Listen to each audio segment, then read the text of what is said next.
بسم الله الرحمن الرحيم. إن الحمد لله نحمده ونستعينه ونستغفره ونستهديه ونتوب إليه ونعوذ بالله من شرور أنفسنا وسيئات أعمالنا. من يهد الله فلا مضل له ومن يضلله فلا هادي له.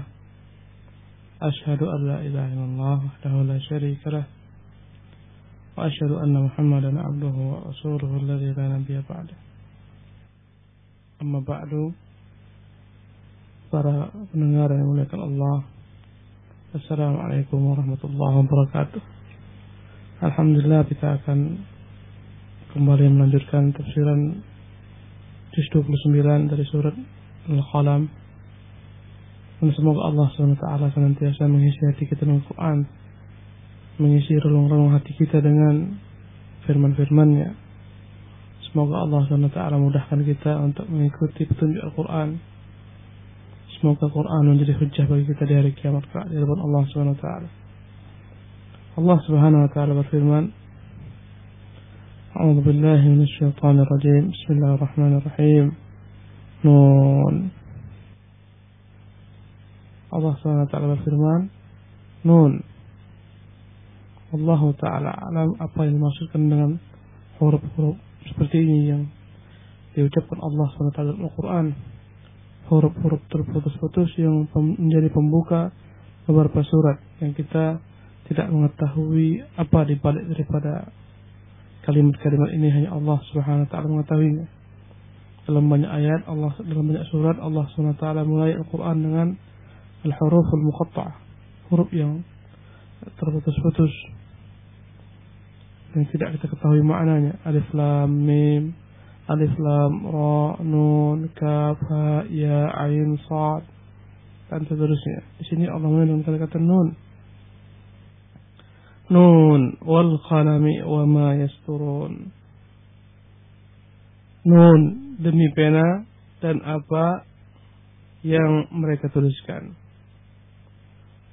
Wal qalami wa ma yasturun, demi pena dan apa-apa yang mereka tuliskan. Allah Subhanahu wa taala bersumpah di sini dengan pena. Qalam ini adalah merupakan ismul jins, isim untuk satu jenis, yashmalu syamilun al-aqlam, yang mencakup semua pena, allati tuktabu biha anwa'ul ulum wa yustaru biha al-manthur wal manzum, yang dengan pena inilah ditulis berbagai macam bentuk ilmu pengetahuan, yang dengannya ditulis berbagai macam bentuk prosa maupun puisi. Fala ilaha illallah. Betapa besarnya Allah Subhanahu wa taala. Di mana Allah Subhanahu wa taala dalam surat yang pertama kali turun Al-Alaq memerintahkan kita untuk membaca. Iqra. Karena itu adalah merupakan sarana masuknya ilmu. Iqra. Membaca. Dan di sini Allah bersumpah demi pena, menunjukkan betapa pentingnya peran pena. Dengan pena orang akan dapat mengekspresikan apa yang terdapat dalam hatinya, menyampaikan isi hatinya, menyebarkan ilmu dengannya. Dengan pena banyak juga orang menyalahgunakan untuk membuat fitnah, adu domba, menyebarkan berbagai macam bentuk bencana. Maka Allah SWT bersumpah demi pena. Wal qalam wa ma yasturun, demi pena dan apa-apa yang mereka gariskan, yang mereka tuliskan. Berkata Syekh Abdul Rahman, wa dzalika anna al-qalam wa ma yustaru bihi min anwa'il kalam min ayatihi al-'azimah. Karena pena itu dan apa-apa yang tulis dengannya adalah merupakan bagian daripada tanda-tanda kebesaran Allah, allati tustahaqqu an yuqsama biha, yang mana layak untuk Allah bersumpah dengannya. Dan kita telah menjelaskan bahwasanya Allah Subhanahu wa taala banyak bersumpah dengan sebagian makhluk-makhluknya, menunjukkan keutamaan makhluk tersebut. Tetapi makhluk dilarang bersumpah dengan makhluk. Kita harus bersumpah dengan nama Allah Man halafa bighairillahi faqad asyrak. Kata Rasulullah, barang siapa yang bersumpah dengan selain Allah maka dia telah berbuat syirik. Adapun Allah, la yas'alu amma yaf'al wa hum yus'alun. Tidak layak dia ditanyakan apa yang diperbuat mereka ditanya. Allah bersumpah demi makhluknya menunjukkan keutamaan makhluk tersebut dibandingkan makhluk lainnya. Allah bersumpah demi matahari, demi bulan, demi bintang, demi malam, demi siang. Ini semua perkara-perkara yang agung, merupakan tanda-tanda kebesaran Allah. Dan di sini Allah bersumpah demi pena, kalam, alat tulis, menunjukkan kebesaran alat tulis ini. Subhanallah, dengannya tersebar semua ilmu.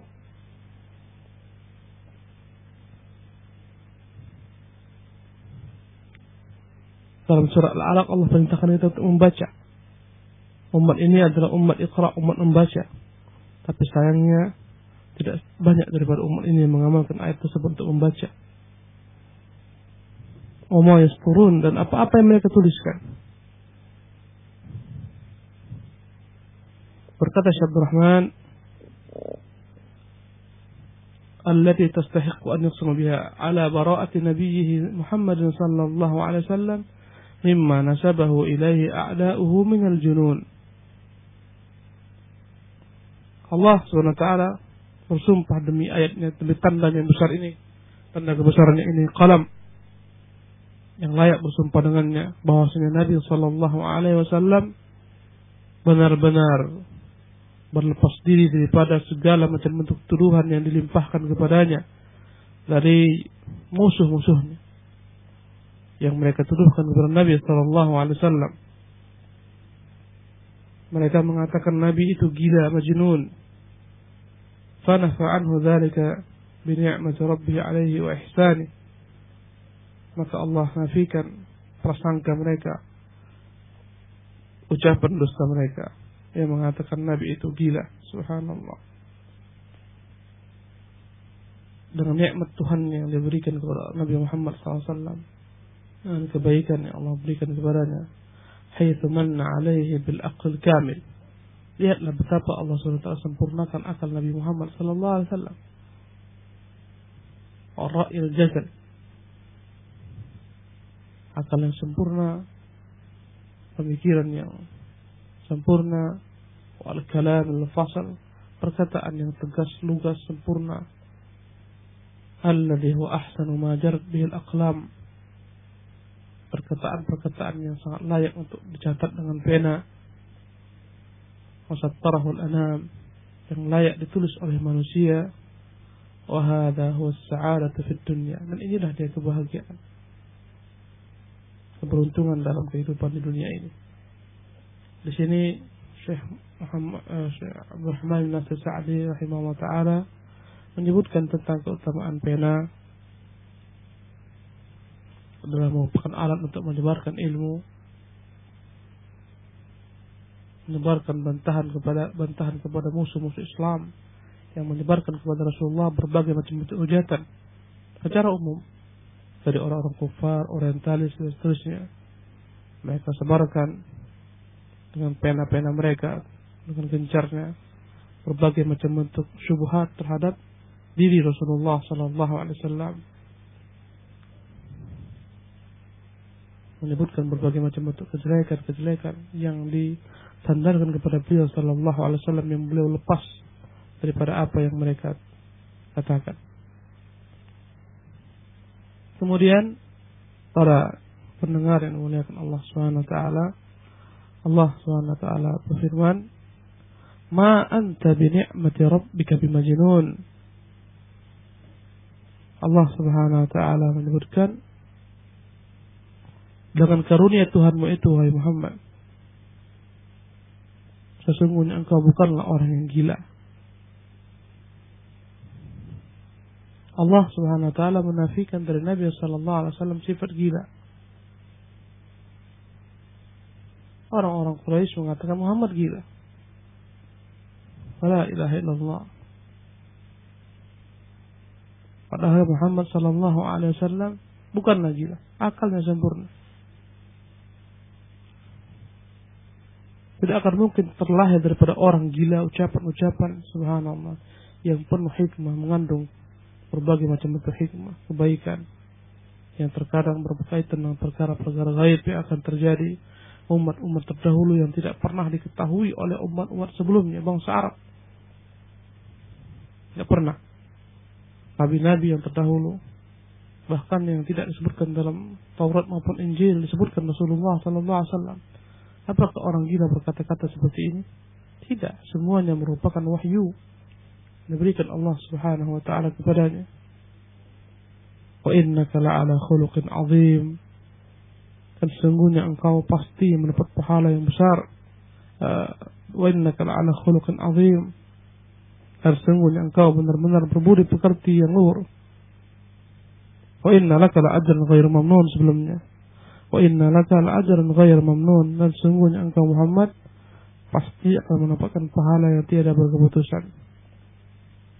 Maka Allah Subhanahu wa taala menyebutkan keberuntungan akan diperoleh Nabi sallallahu alaihi wasallam kelak di akhirat dengan ucapannya wa inna laka la'ajran ghairu mamnun. Dan sesungguhnya untuk Muhammad disiapkan ganjaran pahala yang tiada terhingga,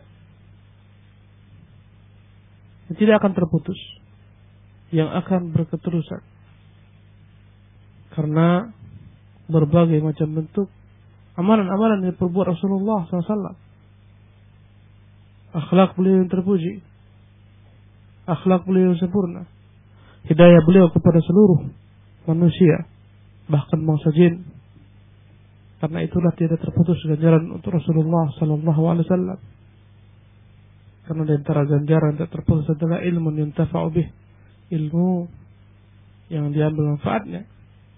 Dan kita melihat segala macam bentuk amal ibadah yang dilakukan oleh kaum muslimin, semuanya bersumber dari Rasulullah, karena beliau yang mengajarinya. Pastilah ganjaran pahalanya akan mengalir kepada beliau sallallahu alaihi wasallam.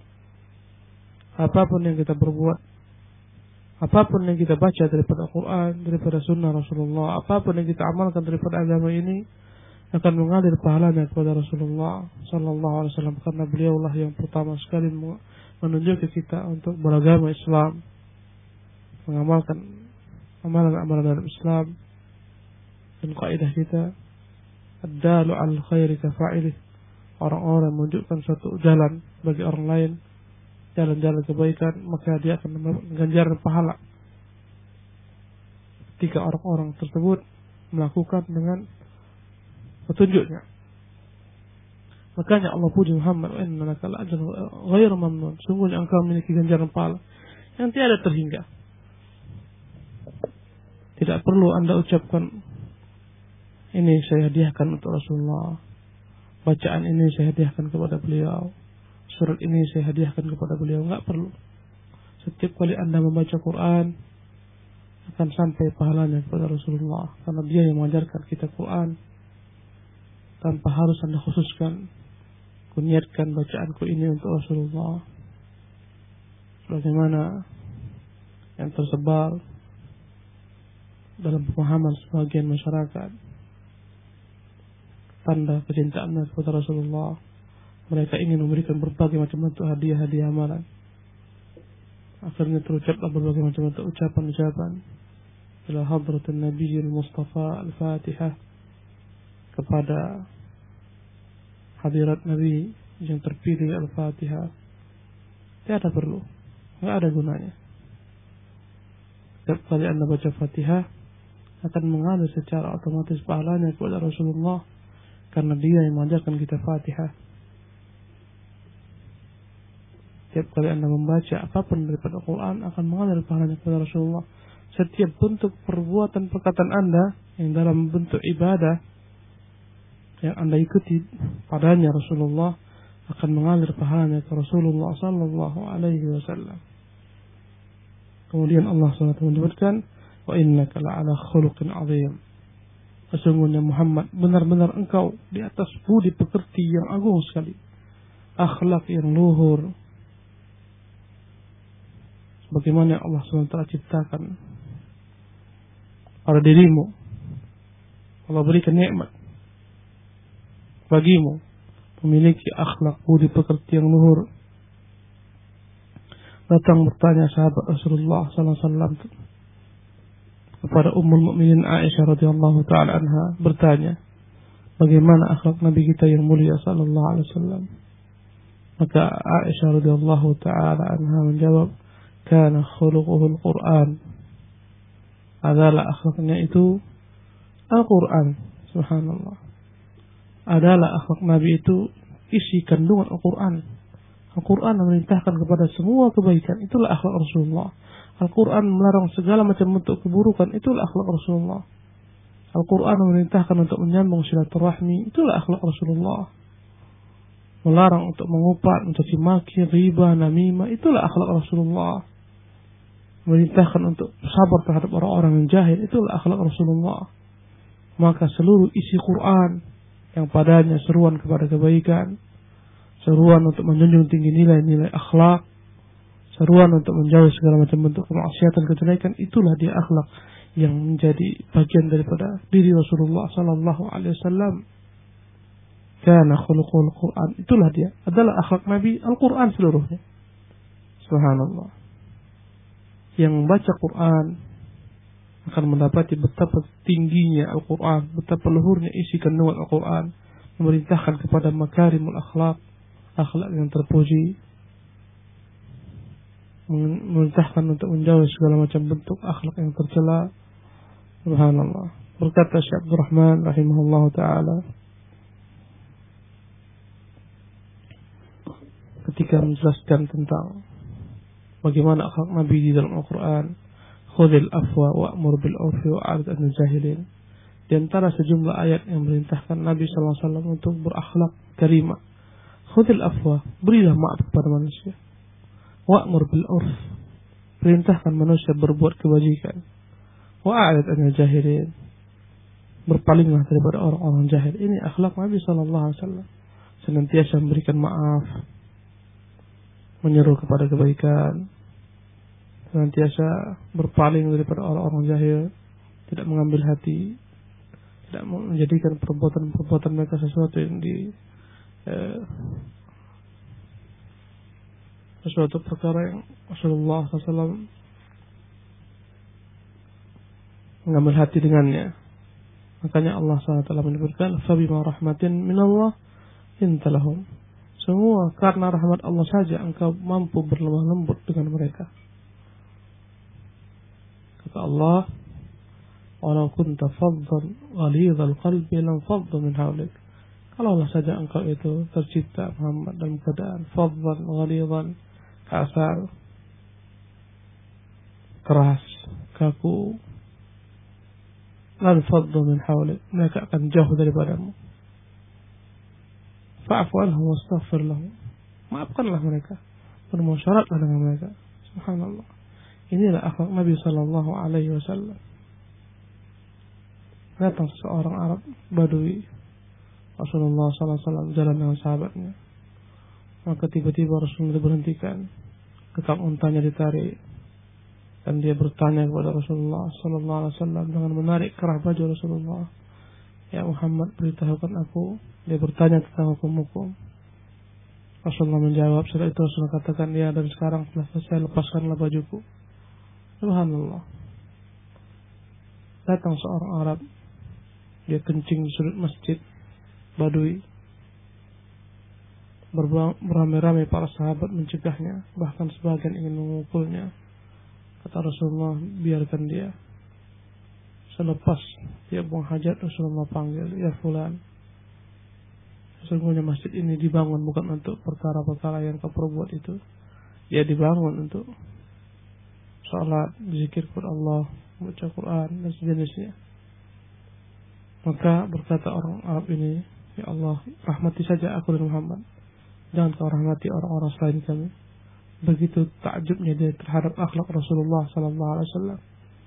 Betapa perlunya sekarang para kaum muslimin secara umum dan secara khusus kepada para duat, kepada penyuruh yang menyuruh manusia kepada agama Allah ini untuk benar-benar berakhlak al-karimah. Para politisi, para birokrat, para pejabat berakhlak yang mulia. Subhanallah. Tidak kasar kepada bawahannya, tidak keras hati, tidak sombong. Itu semua akhlak Rasulullah sallallahu alaihi wasallam. Lemah lembut dia. Kalaulah para penyuruh kepada agama Allah Subhanahu wa taala menyuruh dengan kasar, maka akan jauh manusia daripadanya. Makanya Allah menyebutkan tentang Rasulullah sallallahu alaihi wasallam, laqad ja'akum rasulun min anfusikum azizun 'alaihi ma 'anittum harisun 'alaikum bil mu'minina raufur rahim.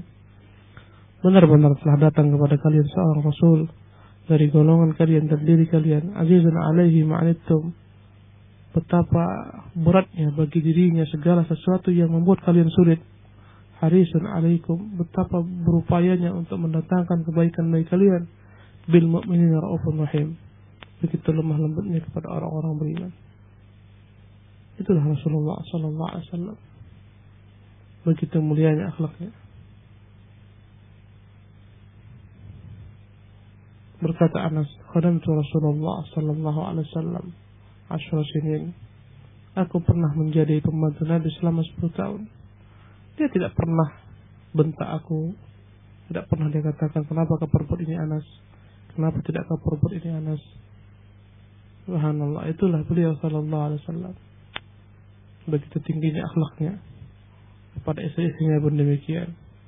Sehingga beliau berkata, khairukum li ahlihi wa ana khairukum li ahli. Li ahli, sebaik-baik kalian adalah yang terbaik kepada keluarganya, dan aku yang terbaik kepada keluargaku. Karena itulah begitu mudahnya tersebar dakwah ini di tengah-tengah Quraisy, di tengah-tengah bangsa Arab. Segala macam perintah-perintah kebaikan dalam Al-Quran, Nabi mengamalkannya, Nabi menyuruhkannya, dan dengan sempurna dia terapkan. Berkata Syaikh Rahman ketika menceritakan tentang sifat Nabi, fakana sahlan lahina, dia adalah orang yang mudah sekali, lembut. Bukan orang yang sukar bergaul, sukar berbicara, sukar dekati. Sahlan, mudah. Orang yang senantiasa mempermudah, tidak pernah mempersulit. Subhanallah. Banyak sekali orang yang senang jika orang lain dalam kesulitan, mempersulit.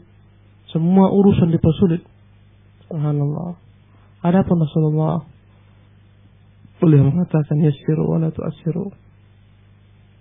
Permudahlah dalam bermuamalah kepada manusia, dalam bergaul kepada manusia. Jangan persulit mereka. Basyiru wa la tunaffiru. Beritakanlah kepada manusia berbagai macam berita-berita kebaikan. Jangan buat manusia berlari. Subhanallah. Ini pesan Rasulullah. Beliau orangnya adalah orang yang mudah sekali. Layyina, lembut sekali. Qariban minan nas. Begitu dekat di hati manusia, dekat dengan manusia. Banyak orang-orang yang orang alergi bergaul dengannya. Orang akan menjauh darinya. Kasar, ongah, sombong, tidak tawadhu, selalu berbangga dengan dirinya, selalu berbuat tipu daya, makar, ngabui orang, jahili orang, banyak. Adapun Rasulullah qariban minan nas, begitu dekat dengan manusia.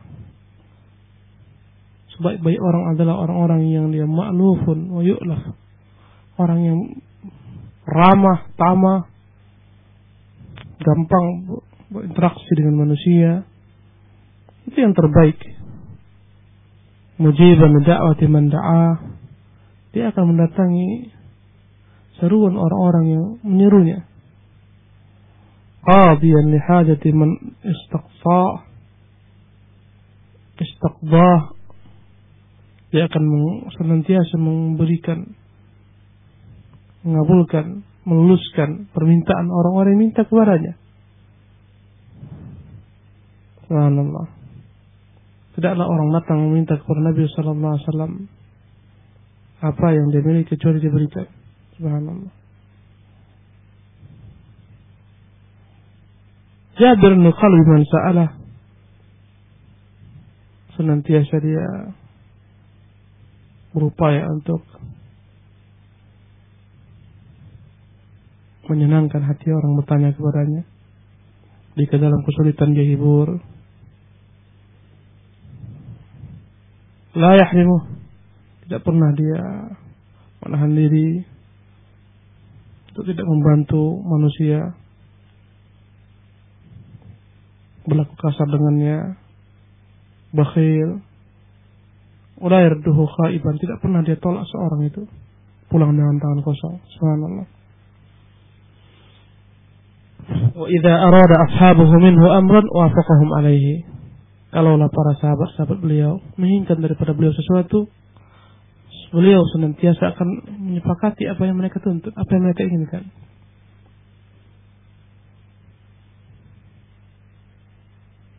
Wa tabi'ahum fihi idza lam yakun fihi mahdhur. Senantiasa Nabi mengikuti saran-saran mereka jika tidak melanggar syariat, tidak mendatangkan mudarat. Mereka akan selalu diikuti Rasulullah sallallahu alaihi wasallam. Lihatlah ketika Rasulullah ingin perang Uhud, beliau dirinya ingin berperang di dalam kota Madinah tanpa keluar. Para sahabat beliau mendesak, ya Rasulullah, kita keluar sajalah, kita hadang mereka di jalan. Rasulullah ikuti mereka. Subhanallah. Wa idza jama'a al-amrin lam yastabdihi dunahum. Kalaupun dia ingin melaksanakan suatu perkara, dia tidak akan perbuat tanpa bermusyawarah dengan para sahabat. Bal yushawiruhum wa yu'amiruhum.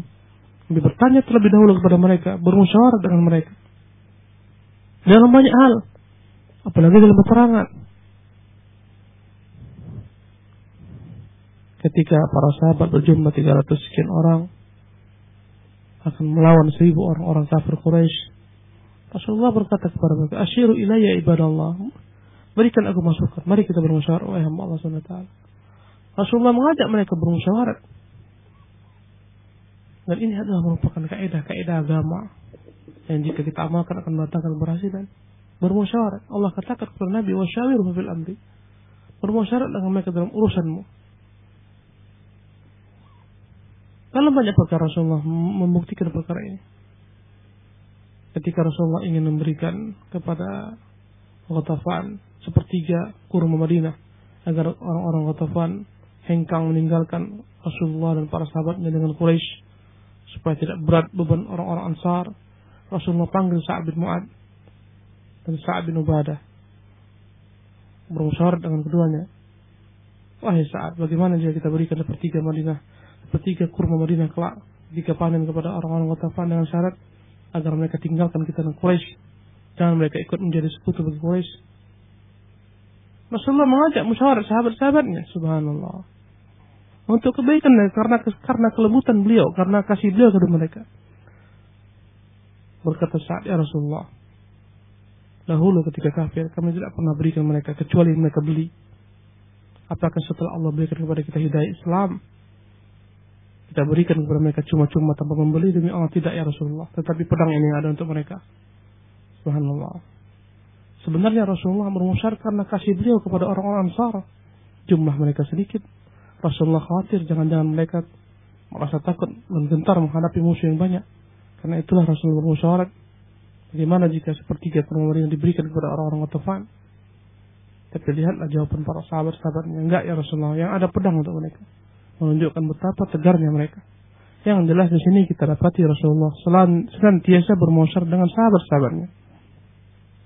Berkata Syekh Abdurrahman, wa kana yaqbalu min muhsinihim wa ya'fu an musiihim.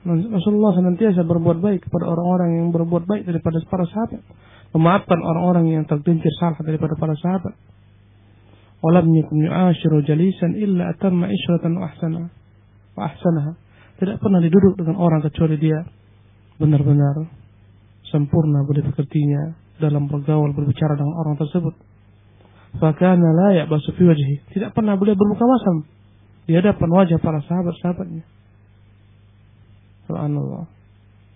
Wa la yaghlidu alaihi fi maqalihi. Tidak pernah dia berkata-kata kasar. Wa la yatwi anhu bishrah. Tidak pernah lepas daripada beliau senyum Rasulullah sallallahu alaihi wasallam. Wa la yamsiku alaihi faltati lisani. Tidak segera dia cela ketergelinciran lisan sahabat-sahabatnya yang berbicara kepadanya. Wala yu'akhidhuhu mimma yasduru minhu min jafwa. Rasulullah tidak pernah menghukum para sahabat-sahabat yang berlaku keras kepadanya, kasar kepadanya. bal yuhsinu ilaihi ghayat al-ihsan. Tetapi beliau berbuat baik kepada para sahabat-sahabatnya dengan sempurna. Wa yahtamilu ghayat al-ihtimal. Beliau berlapang dada, bersabar menghadapi berbagai macam perkara-perkara yang dihadapi daripada para sahabat-sahabatnya. Maka tatkala Allah SWT menempatkan Nabi pada posisi tertinggi dalam akhlak, wa innaka la'ala khuluqin azim, dan sesungguhnya engkau benar-benar dalam akhlak budi pekerti yang maha tinggi, sementara musuh-musuhnya menganggap dia orang gila, maka Allah Subhanahu wa taala mengatakan, fasatubsiru wa yubsiruna bi ayyikumul maftun. Maka pasti kalian akan melihat dan mereka akan melihat. Fasatubsiru wa yubsirun. Engkau akan melihat wahai Muhammad dan mereka akan melihat. Bi ayyikumul maftun, siapa sebenarnya yang gila? Telah nyata bagi kalian betapa tingginya budi pekertinya, akhlaknya, betapa indahnya perkataannya, menjunjung tinggi kebaikan, mengajak kepada kebaikan. Fasatubsiru wa yubsirun, engkau akan melihat Muhammad dan mereka akan melihat. Bi ayyikumul maftun, siapa sih di antara kalian yang gila sebenarnya, yang kasar, yang rusak moralnya, yang rusak akhlaknya. Inna rabbaka, berkata Syekh Abdul Rahman,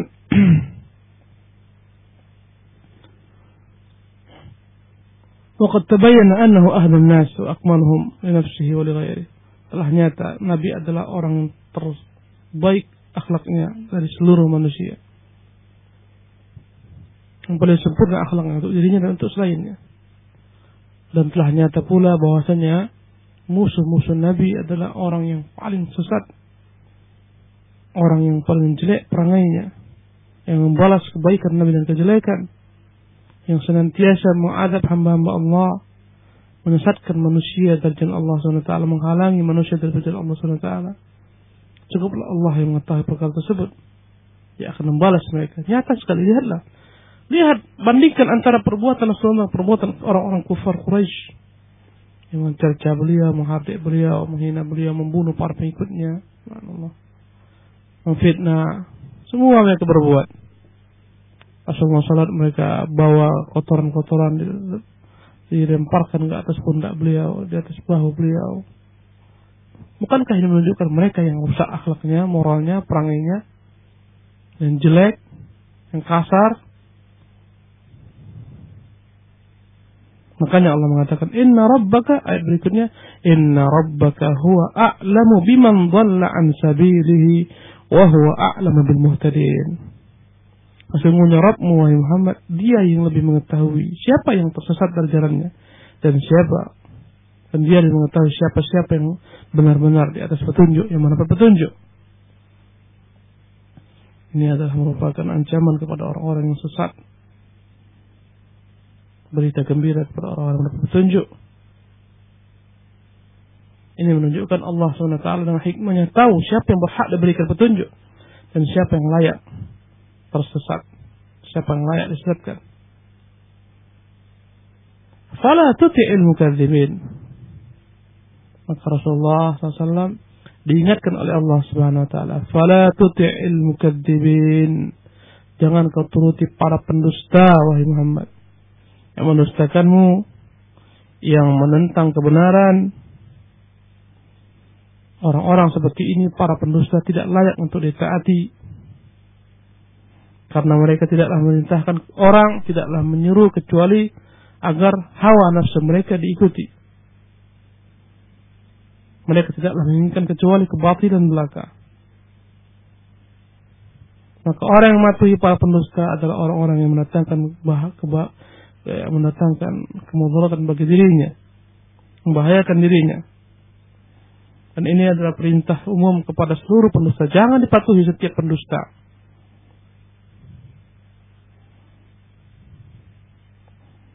Segala macam bentuk kepatuhan terhadap segala macam perbuatan kedustaan hukumnya haram. Walaupun ayat ini secara khusus sebenarnya sebab turunnya adalah kepada orang-orang musyrikin yang mereka meminta kepada Nabi untuk diam. Jangan lagi dicaci Tuhan-Tuhan mereka, agama mereka, dan mereka akan diam pula, tidak akan mengintimidasi, menteror Rasulullah sallallahu alaihi wasallam. Tapi juga berlaku secara umum. Setiap pendusta, setiap kezaliman dan orang-orang yang menyuruh kepada kezaliman, kepada kedustaan, jangan dituruti. Dia adalah orang-orang Quraisy. Mereka datang kepada Muhammad, menawarkan tawaran-tawaran, wahai Muhammad, apa yang kau inginkan? Kekuasaankah? Kami jadikan kau penguasa kami. Subhanallah. Apa yang kau inginkan, wahai Muhammad? Wanita, kami carikan wanita-wanita kami yang tercantik untukmu. Harta, kami carikan harta untuk engkau yang paling banyak hartanya. Tapi jangan kau cela-cela Tuhan kami. Jangan kau cela-cela agama kami. Jangan kau pecah belah jemaah kami ini. Subhanallah. Itu yang mereka tuntut. Agar semua diam. Tidak bergeming ketika melihat kemungkaran, kemaksiatan, kekufuran, kesyirikan. Jangan cela-cela Tuhan mereka. Makanya Allah menyebutkan, waddu lau tudhinu fayudhinun. Orang-orang musyrik ingin, kalaulah engkau Muhammad bermudahana dengan mereka. Makna bermudahana, mengikuti keinginan mereka. Walaupun enggak semuanya, sebagiannya. Baik dengan perkataanmu, kau ikuti, ataupun dengan perbuatanmu, atau juga enggak bisa dengan diam. Diam saja, jangan ingkari. Waddu law tudhinu fayudhinun. Maka mereka pun akan diam pula terhadapmu. Tidak mengingkarimu, tidak mencelamu, apalagi memerangimu. Mereka mengajak Nabi SAW untuk bermudahan. Diam untuk mengikuti sebagian dari pikiran mereka. Bahkan mereka menuntut, wahai Muhammad, kita sembah Tuhanmu setahun, kamu sembah Tuhanmu setahun, kamu sembah Tuhan kami setahun. Wahai Muhammad, pada pagi hari kami menyembah Tuhanmu, tapi pada sore hari sembah Tuhan-Tuhan kami. Maka turun ayat, qul ya ayyuhal kafir. Ayat orang-orang kafir, la a'budu ma ta'budun, aku tidak akan menyembah apa yang kalian sembah, dan sebaliknya pula. Kata Allah, mereka ingin agar engkau berbasa-basi dengan mereka. Ya, diam-diam aja Muhammad. Jangan engkau cela-cela agama kami ini. Jangan kau sebut-sebut Tuhan kami itu dalam pembicaraanmu. Jangan kau cela jemaah kami ini. Biarkan aja, diam aja. Subhanallah. Inilah tuntutan semua ahlul batil. Inilah tuntutan semua ahlul batil, ahlul bid'ah, ahlul kufur, ahlul syirik. Mereka ingin supaya kita diam. Bungkam mulut itu, jangan bicara. Jangan ceritakan kejelekan-kejelekan apa yang ada pada mereka. Mereka ingin kita diam. Jangan kau singgung-singgung perkara bid'ah. Jangan kau singgung-singgung perkara syirik. Jangan kau singgung-singgung perkara sunnah. Subhanallah. Mereka ingin agar kita diam. Waddu law tudhinu fayudhinun. Mereka ingin agar engkau bermudahan. Berbasa-basilah. Ikuti sebagian keinginan mereka. Subhanallah. Ini adalah kemunafikan. Seorang muslim tidak layak memiliki sifat mudahana. Apa itu mudahana? Berpura-pura menyepakati mereka dalam sebagian perkara. Ya. Baik dalam perkataan ataupun perbuatan, atau paling tidak diam, jangan ingkari. Ini bukan dalam Islam.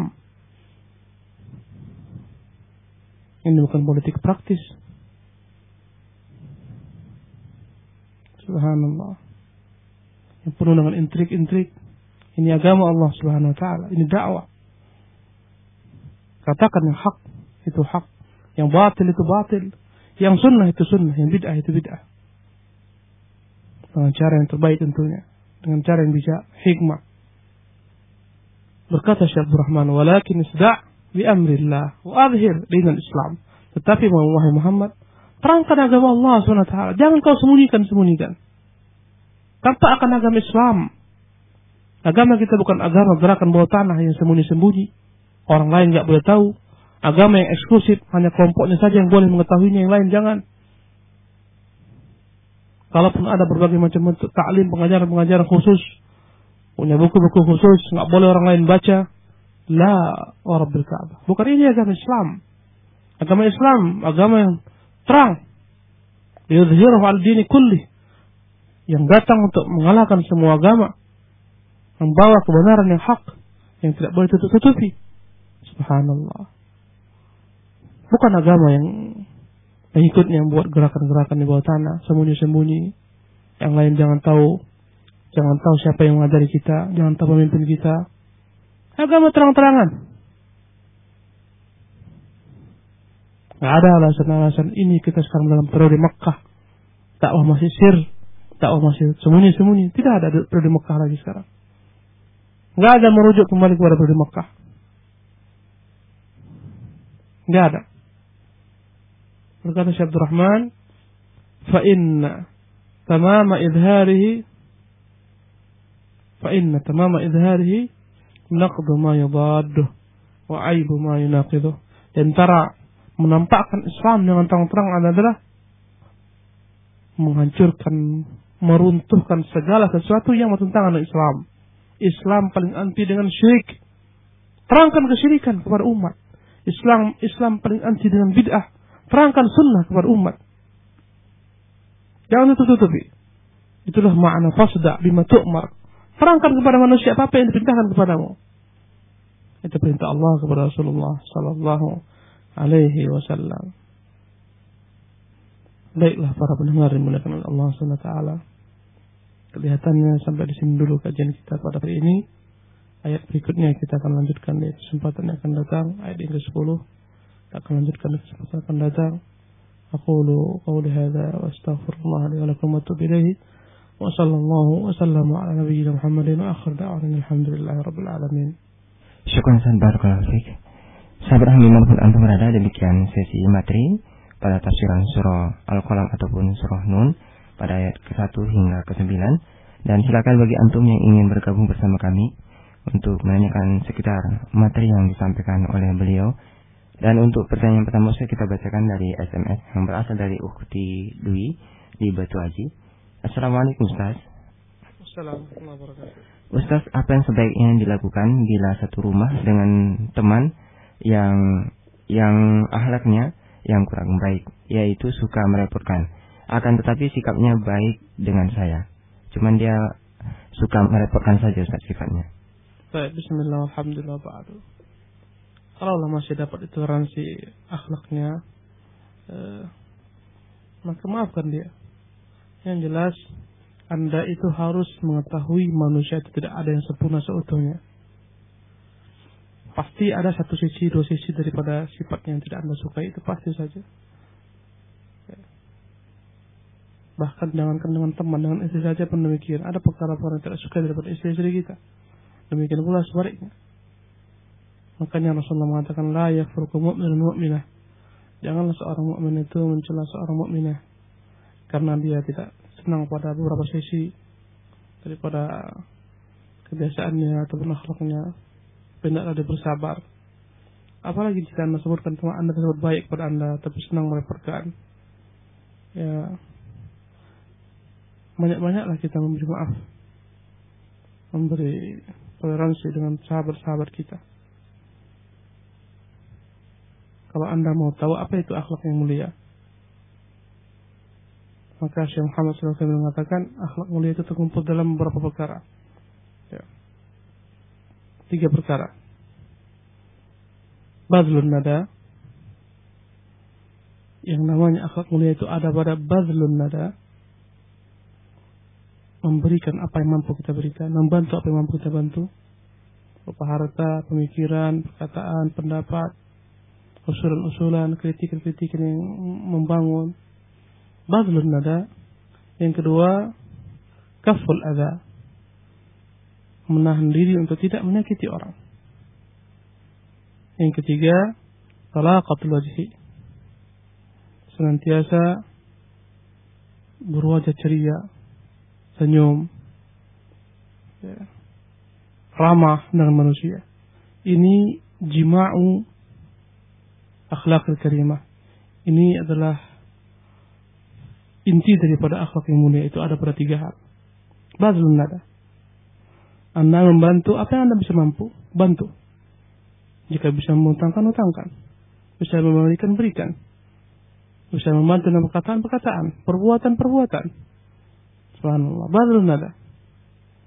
Yang kedua, kaful adha. Berupaya menahan diri kita. Dengan lisan kita ditahan. Dengan tangan kita ditahan. Jangan sampai kita menyakiti dia dengan lisan kita, dengan perkataan kita, perbuatan kita.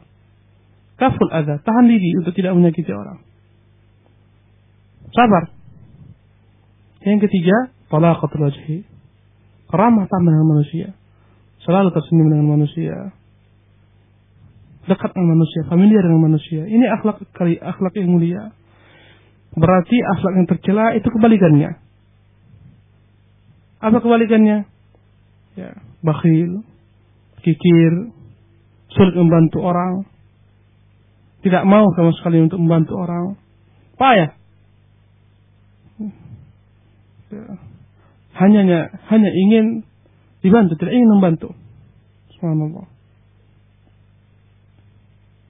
Kemudian kaful adha, akhlak mulia itu menahan diri untuk tidak menyakiti. Ini malah menyakiti orang, senang menyakiti orang dengan lisannya, perkataannya, senang menghibah, senang menggunjing, merendahkan orang.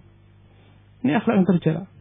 Yang ketiga, talaqatul wajh. Itu akhlak yang mulia adalah senantiasa dia ramah tamah dengan manusia. Ini enggak.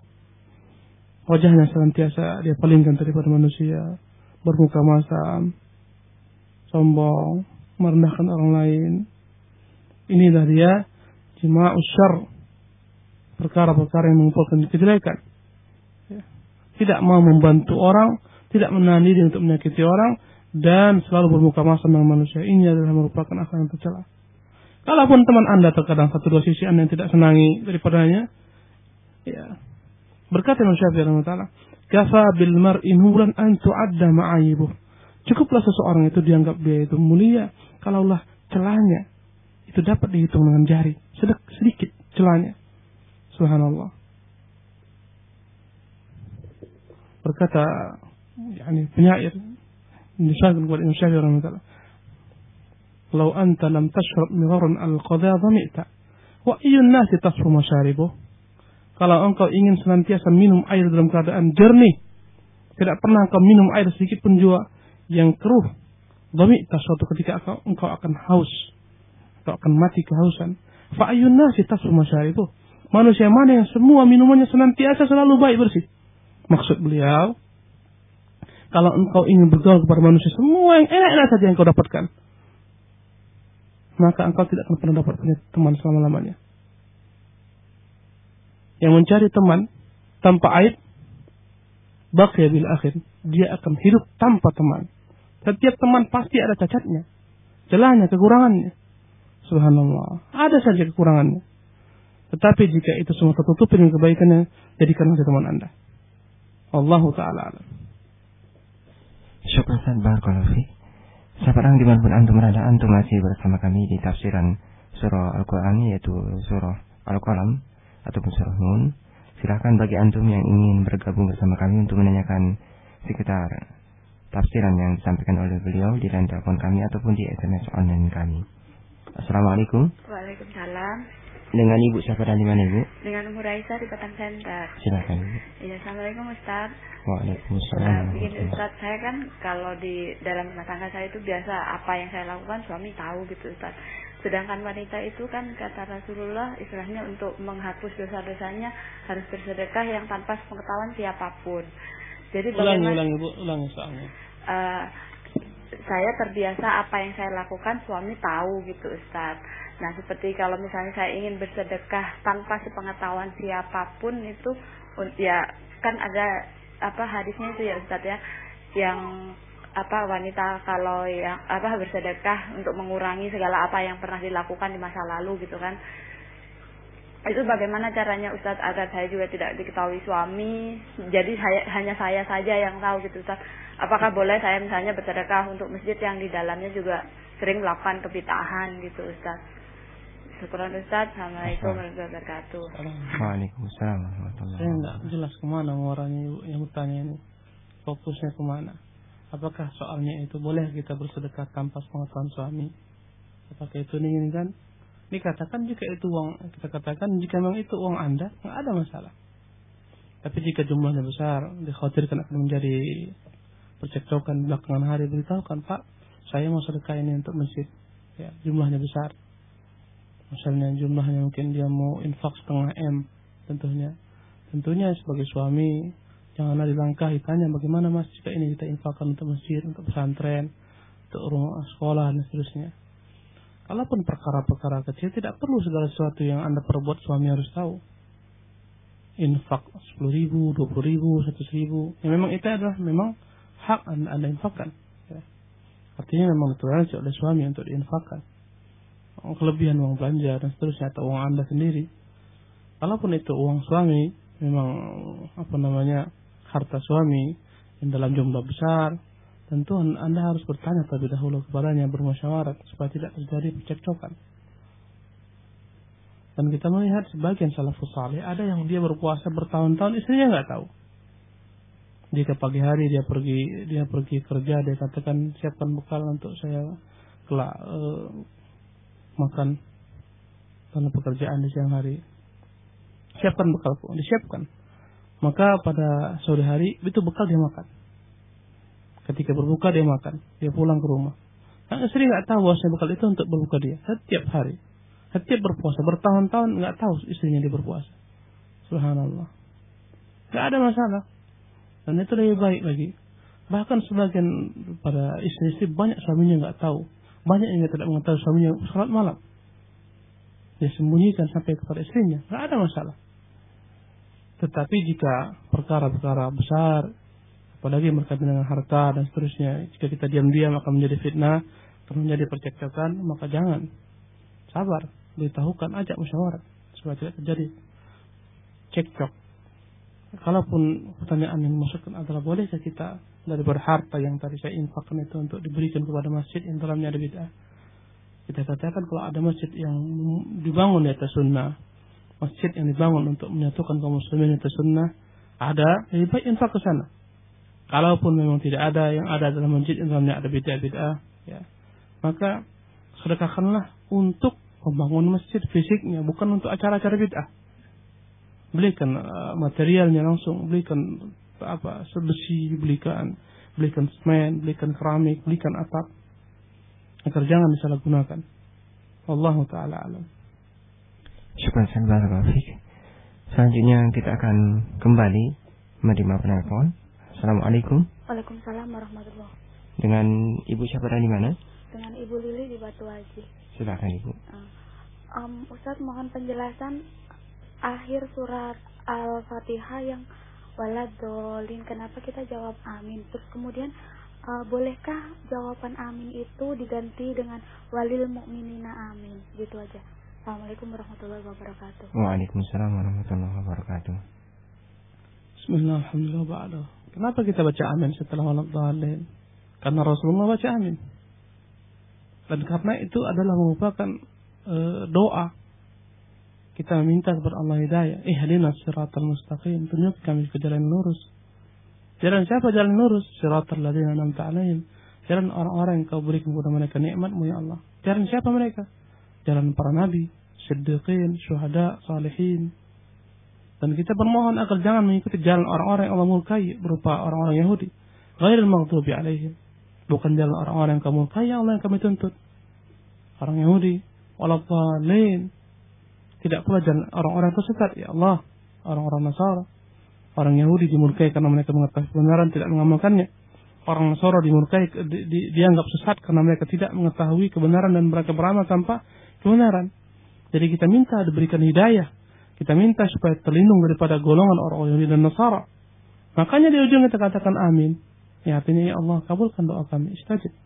Arti amin istajib. Doakan. Ya kabulkan ya Allah SWT. Karena itulah kita ucapkan amin. Apakah boleh kita tambahkan walil mu'minin? Ini tambahan-tambahan yang enggak ada dalilnya. Kalau ada kebaikan, pasti Allah akan katakan ucapkan amin walil mu'minin. Nggak ada, dan ini bid'ah. Wallahu ta'ala a'lam. Syukur Ustaz, barakallahu fiik. Selanjutnya kita akan kembali menerima penelpon. Assalamualaikum. Assalamualaikum. Waalaikumsalam warahmatullahi wabarakatuh. Dengan Ibu siapa dan mana Ibu? Ibu Asyah di Bengkong. Ya silakan Ibu. Ustaz, beberapa hari yang lalu suami saya ada nanya tentang zakat pertanian tuh Ustaz. Ini kami kan di kampung punya kayak kebun kelapa sawit gitu Ustaz. Terus tiap bulan misalkan kan bagian entah 3 juta, entah 5 juta gitu Ustaz. Hasil pertanian itu di sawit itu dibuat apa? Diperjualbelikan, hasilnya diambil, ya. Ya Ustaz. Sawitnya untuk dijual kan? Iya, itu dikelola sama kayak kelompok gitu Ustaz. Ya. Jadi kita setiap bulan udah terima gaji itu bersih Ustaz, misalnya ya tergantung buahnya banyak enggaknya Ustaz. Iya. Misalkan 3 juta apa 5 juta gitu kan. Terus itu udah bersih, udah dipotong pupuk, udah dipotong apa-apa gitu Ustaz. Jadi kayak mana cara zakatnya Ustaz? Kalau itu mungkin hasilnya ya bertonton lah Ustaz, banyak kan. Apa setiap gajian itu kita zakatkan, terus berapa persen kan zakatnya? Iya. Itu. Terima kasih Ustaz. Assalamualaikum.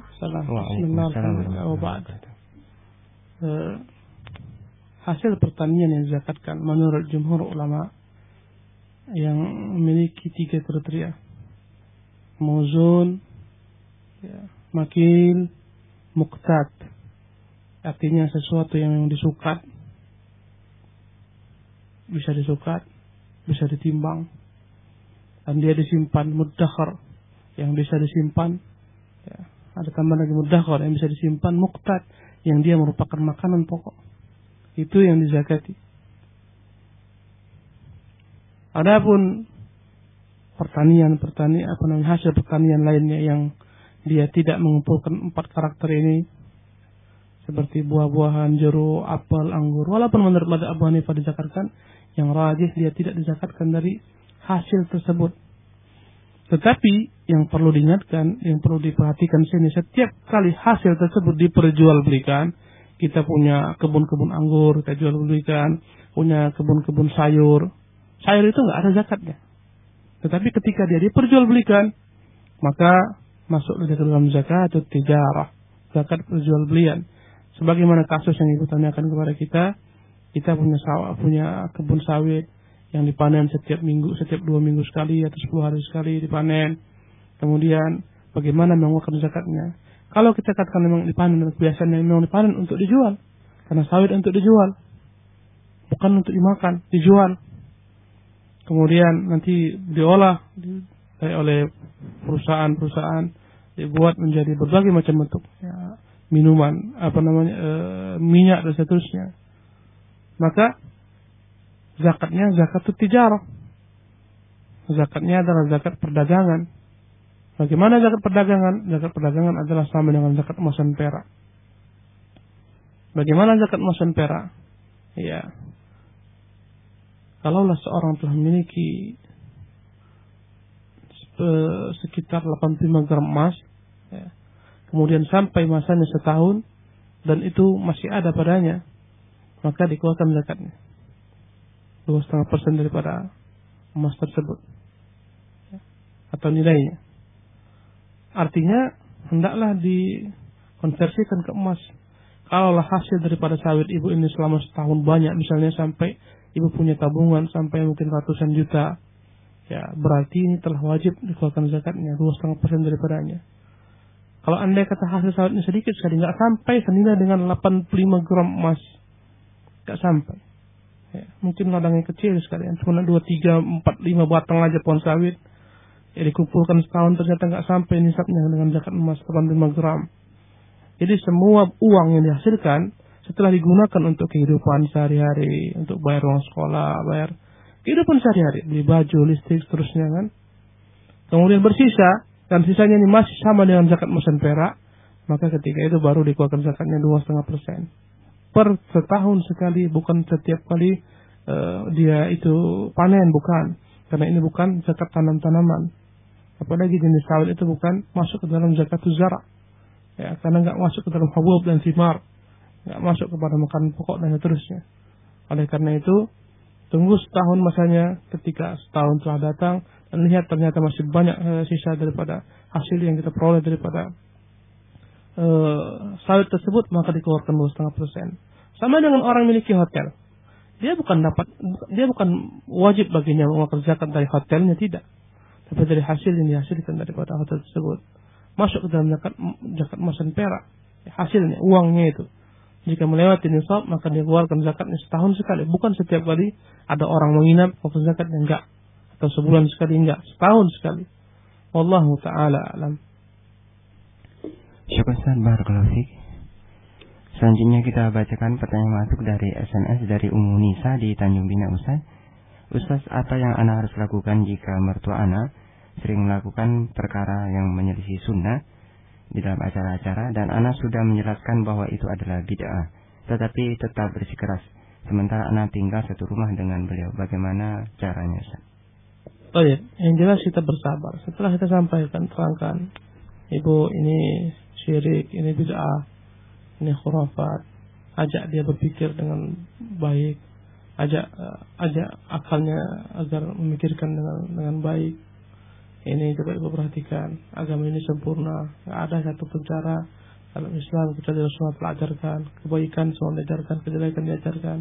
Kita hanya ikut saja. Ini acara bertentangan dengan sunnah kita. Kalau ibu mau seperti ini, buat seperti ini. Ini bid'ah, buat seperti ini. Kalau anda kata mau seperti ini, buat seperti ini, karena ini bid'ah. Jadikan baginya ganti-ganti, jadikan baginya solusi-solusi.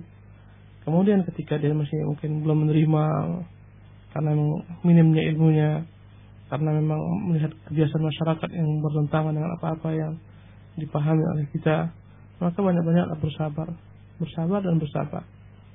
Semoga suatu saat kelak dia akan menerima dakwah kita. Yang jelas kita nggak boleh ngotot dalam berdakwah. Kita hanya menyampaikan, kita hanya menghimbau. Kalaupun orang terima, alhamdulillah. Kalau orang nggak terima, itu antara diri dengan Allah Subhanahu Wa Taala. Yang jelas kewajiban kita untuk menyampaikan dan menegakkan hujah telah sampai. Wallahu ta'ala alam. Syukur Ustaz, barakallahu fiik. Selanjutnya kita akan kembali menerima penelpon yang sudah bergabung. Assalamualaikum. Waalaikumsalam Ustaz. Ya, dengan Ibu siapa dan di mana Ibu? Ini di Tanjung Uban Ustaz. Silakan Ibu. Ustaz, saya mau nanyakan ini. Saya kan ada guru tempat saya ilmu. Jadi beliau mengatakan kalau kita mengamalkan ini Allahumma inni a'udzubika min azabi jahannam itu nggak boleh katanya. Kita nggak boleh berlindung dari siksa neraka atau siksa kubur atau fitnah dajjal gitu. Ustaz, katanya itu kan urusan Allah. Kalau mau kita masukkan ke neraka, kalau Allah mau masukkan kita ke dalam surga. Gitu Ustaz. Jadi kita nggak boleh mengamalkan itu katanya.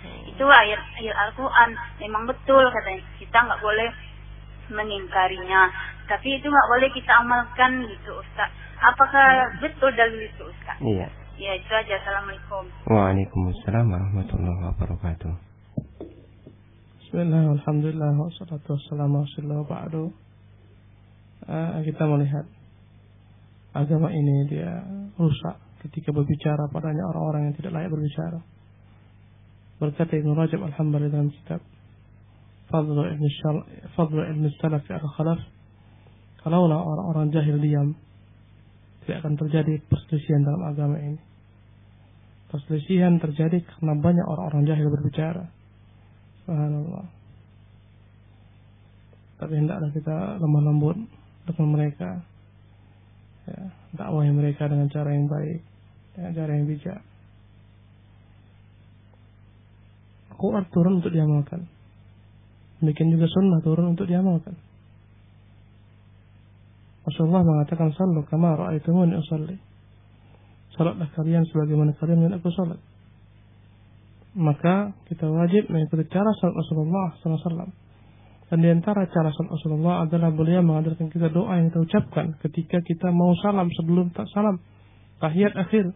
Allahumma inni a'udzubika min adzabi jahannam, ومن عذاب القبر ومن فتنة المحيا والممات ومن فتنة المسيح الدجال Allah, aku berlindung kepadamu daripada azab jahannam.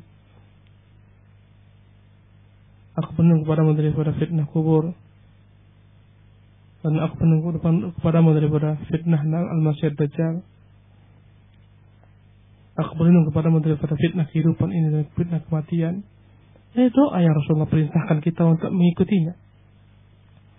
Bahkan sebagian ada yang mewajibkan untuk menghafalkan doa ini, untuk dibaca ketika sholat, karena Rasulullah tidak pernah meninggalkannya.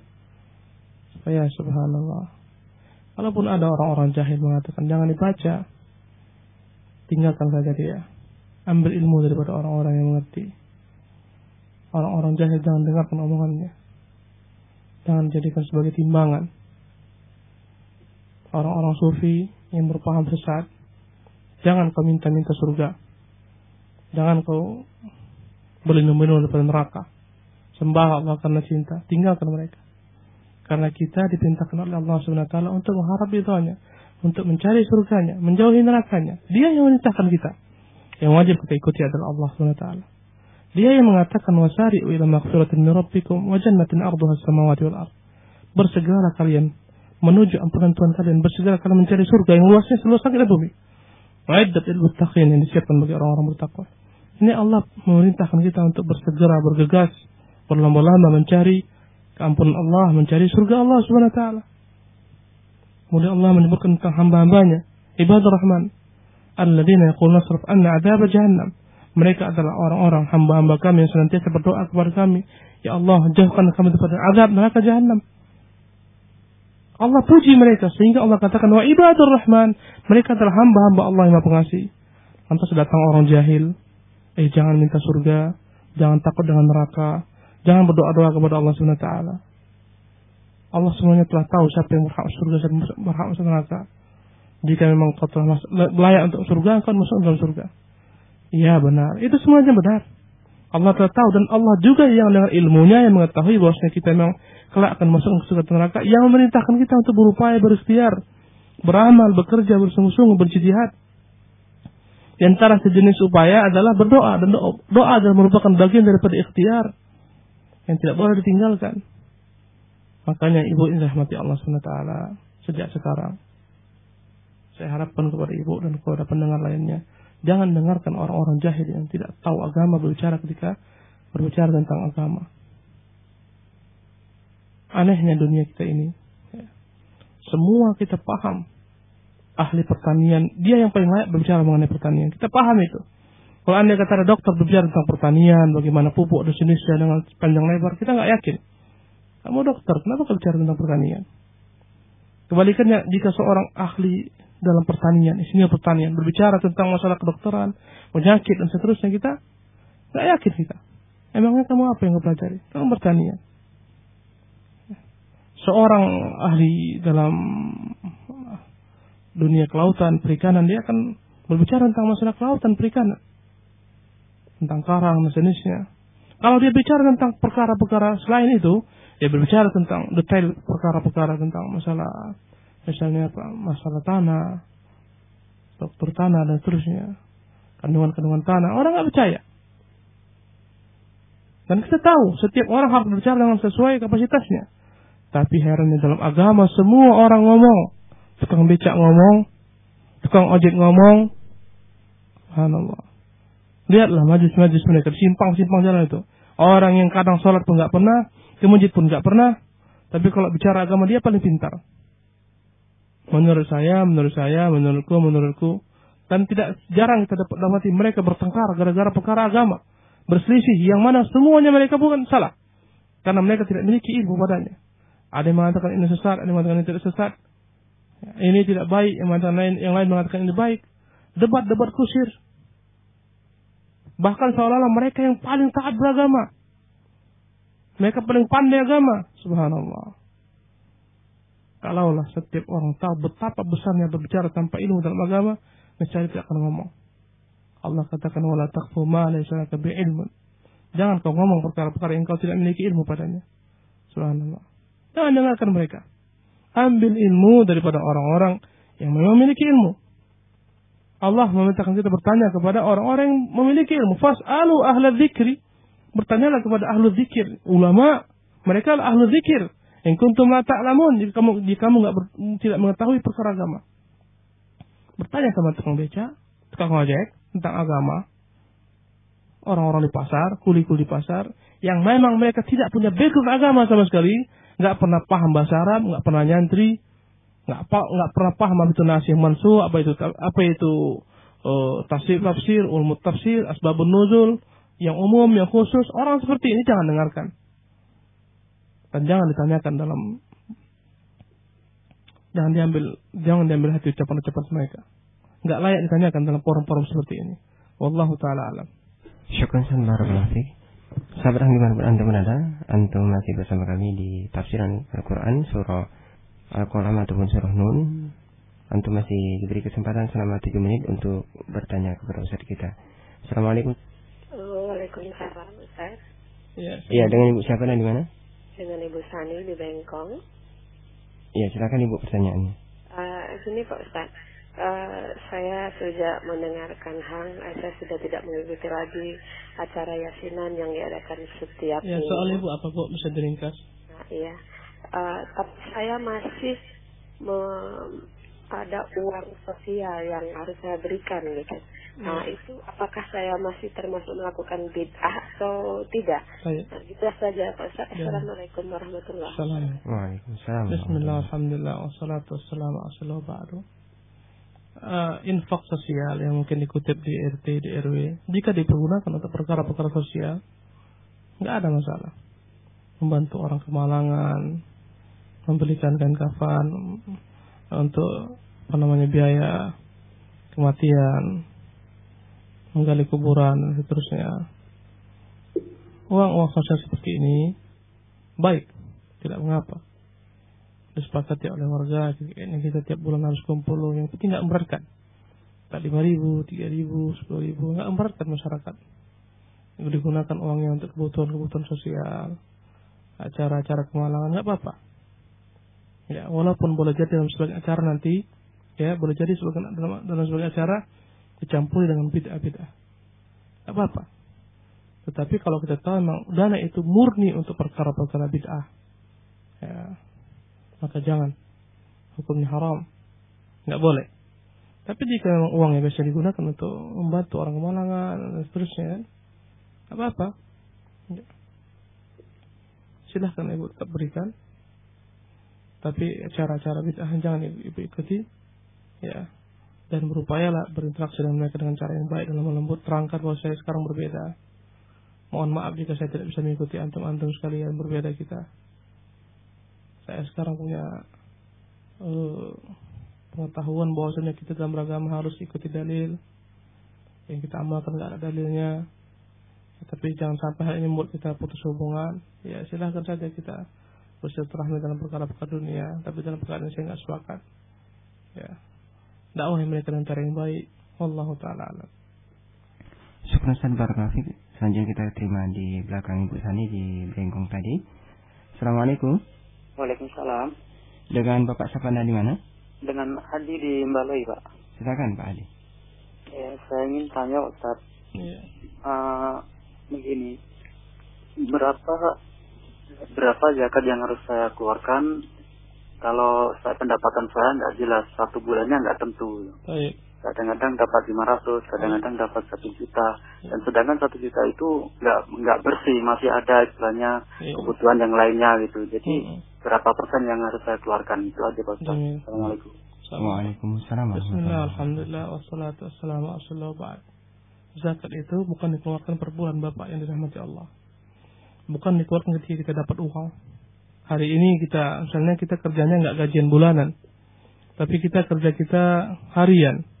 1 hari langsung dibayar cash sama Tuhan kita, misalnya 100.000, 70.000. Apakah tiap hari kita dapat uang, kita keluarkan sekian persennya, 2,5%, tadinya persennya atau 10%? Enggak ada itu. Enggak ada dalilnya. Tidak ada dalil yang mengatakan zakat dikeluarkan setiap kali gajian per bulan, enggak ada. Ini itu bid'ah. Bertentangan dengan nas-nas agama. Enggak layak disebut zakat. Apapun alasannya, enggak ada. Rasulullah ajarkan demikian dan para sahabat tidak pernah amalkan demikian. Tetapi yang benar Bapak dirahmati Allah SWT, bekerjalah Bapak, kumpulkan uang-uang daripada hasil kerjaan Bapak, berikan haknya istri, anak-anak, keluarkan hak harta ya. Yang wajib anda nafkahi, belikan keperluan mereka. Ketika memang ada sisanya selama setahun dan memang sisanya itu sama dengan nisab emas, ya kita sederhanakan contohnya. Kalaulah uang bapak itu kita anggaplah emas 1 gram itu contohnya 100.000 saja untuk mempermudah, dikalikan dengan 85 gram berarti sekitar 8.500.000 saja. Ya. Kalau bapak punya uang senilai seperti itu, maka baru ketika itu 8.500.000 baru diwajibkan untuk mengeluarkan zakatnya. 2,5% daripadanya. 2,5% daripada 8.500.000. Kalau ada sisa uang setelah 1 tahun berjalan, contohnya bapak di tabungan di rekening bapak punya misalnya 50 juta, itu dah melebihi nisab zakat emas contohnya. Ya, pada masa kita emas misalnya harganya sekitar 250 atau 300, kalikan saja. Dikalikan, kemudian jika memang setelah sama dengan nisab zakat emas dikeluarkan 2,5%. Kalau ternyata tidak ada, gaji kita 1 juta, gaji kita 2 juta, 3 juta, atau 4 juta. Keperluan kita banyak, anak-anak kita ada orang yang kita tanggung, kita nafkahi, paman kita atau orang tua kita. Dan setiap bulannya kita paling-paling punya kelebihan uang hanya sekitar misalnya 50.000, 70.000 atau 100.000, 200.000. Ketika dikumpulkan setahun nggak sampai kepada zakat emas, nisab zakat emas, maka nggak wajib dikeluarkan. Jadi bapak jangan khawatir, nggak perlu pening-pening. Tiap kali 1 bulan saya dapat 1 juta, 500.000, 2 juta, nggak ada kewajiban mengeluarkan yang ketika bulan itu. Sisa tabungan kelak. Setelah dikeluarkan keperluan baru dizakati. Setelah dipotong hutang piutang, setelah dipotong hutang-hutang baru dizakati. Kalau anda kata kurang daripada nisab zakat emas, tidak wajib dizakati. Kalaupun belum sampai setahun juga tidak wajib untuk dizakati. Wallahu taala alam.